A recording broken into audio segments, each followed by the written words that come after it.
ಇನ್ನು ಇಡಿ ಬಳಸಿಕೊಂಡು election bond ಮೂಲಕ ಸುಲಿಗೆ ಆರೋಪ. ವಿತ್ತ ಸಚಿವೆ ನಿರ್ಮಲಾ ಸೀತಾರಾಮನ್ ವಿರುದ್ಧ ಎಫ್ಐಆರ್ ದಾಖಲಾಗುವ ಸಾಧ್ಯತೆ.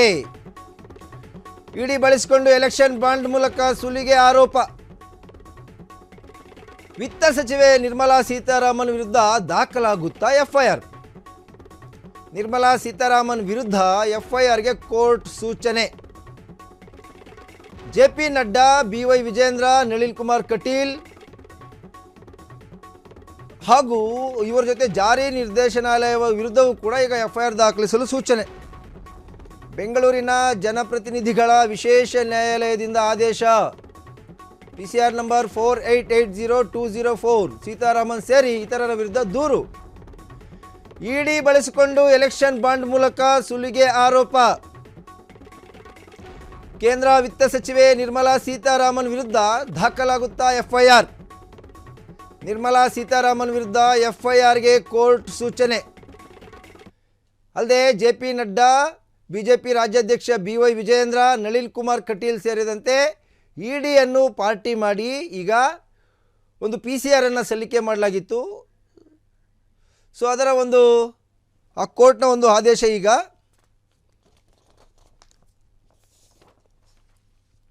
ಇನ್ನು ಇವ್ರ ಮೇಲೆ ಇರ್ತಕ್ಕಂಥ ಆರೋಪ ಏನಪ್ಪ ಅಂತಂದರೆ ಚುನಾವಣಾ ಬಾಂಡ್ಗಳನ್ನು ಬಳಸಿಕೊಂಡು ವಸೂಲಿ ಮಾಡಿರ್ತಕ್ಕಂಥದ್ದು. ಇನ್ನು ಯಾರ್ಯಾರ ಬಳಿ ವಸೂಲಿ ಮಾಡಿದರು, ಯಾವುದಿದು PCR ಅಂದರೆ ಚುನಾವಣಾ ಬಾಂಡ್ಗೆ ಕೆಲ ಉದ್ದಿಮೆದಾರರಿಂದ ವಸೂಲಿ ಆರೋಪ.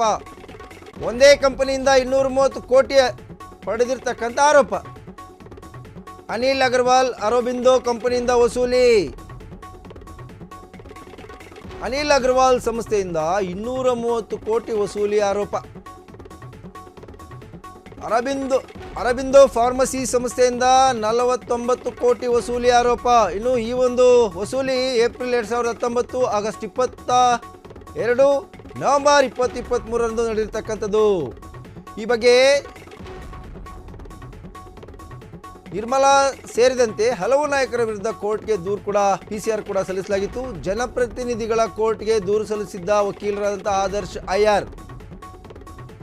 ಹಣ ವಸೂಲಿ ಬಗ್ಗೆ ದೂರಿನಲ್ಲಿ ಉಲ್ಲೇಖಿಸಿರೋ ಆದರ್ಶ್ ಐಆರ್ ಚುನಾವಣಾ ಬಾಂಡ್ಗೆ ಕೆಲ ಉದ್ದಿಮೆದಾರರಿಂದ ವಸೂಲಿ ಆರೋಪ.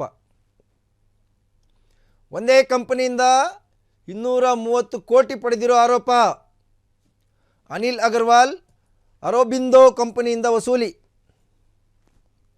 ಇನ್ನು ಕೇಂದ್ರ ವಿತ್ತ ಸಚಿವೆ ನಿರ್ಮಲಾ ಸೀತಾರಾಮನ್, ಜೆಪಿ ನಡ್ಡಾ ಅಧ್ಯಕ್ಷ, ಇನ್ನು ಬಿಜೆಪಿಯ ರಾಜ್ಯ ನಾಯಕ ನಳಿನ್ ಕುಮಾರ್ ಕಟೀಲ್, ಬಿಜೆಪಿಯ ರಾಜ್ಯಾಧ್ಯಕ್ಷ ಬಿವೈ ವಿಜೇಂದ್ರ ವಿರುದ್ಧ ಈಗ ಒಂದು PCR ಅನ್ನು ಸಲ್ಲಿಸಿದ್ರು, ಒಂದು ಅರ್ಜಿಯನ್ನು ಸಲ್ಲಿಸಿದ್ರು.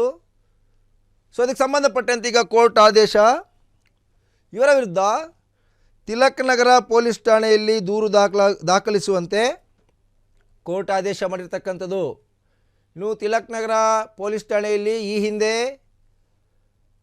ಏನೋ ಒಂದು ದೂರನ್ನು ಕೂಡ ದಾಖಲು ಮಾಡಲಾಗಿತ್ತು ಇದಕ್ಕೆ ಸಂಬಂಧಪಟ್ಟಂತೆ. ಆದರೆ ಯಾವುದೇ ಆ್ಯಕ್ಷನ್ ಆಗಿರಲಿಲ್ಲ, ಯಾವುದೇ ಕ್ರಮ ಆಗಿರಲಿಲ್ಲ ಅಂಥೇಳಿ ದೂರುದಾರರು ನ್ಯಾಯಾಲಯದ ಮೊರೆ ಹೋಗಿದ್ದರು. 42ನೇ ACMM ನ್ಯಾಯಾಲಯ ಸದ್ಯ ಇದೀಗ ಒಂದು ಆದೇಶ ಕೊಟ್ಟಿರ್ತಕ್ಕಂಥದ್ದು, ಸೂಚನೆ ಕೊಟ್ಟಿರ್ತಕ್ಕಂಥದ್ದು. ಅಲ್ಲದೆ ಮುಂದಿನ ವಿಚಾರಣೆಯನ್ನು ಕೂಡ 10/10/2024ಕ್ಕೆ ಮುಂದೂಡಿರ್ತಕ್ಕಂಥದ್ದು.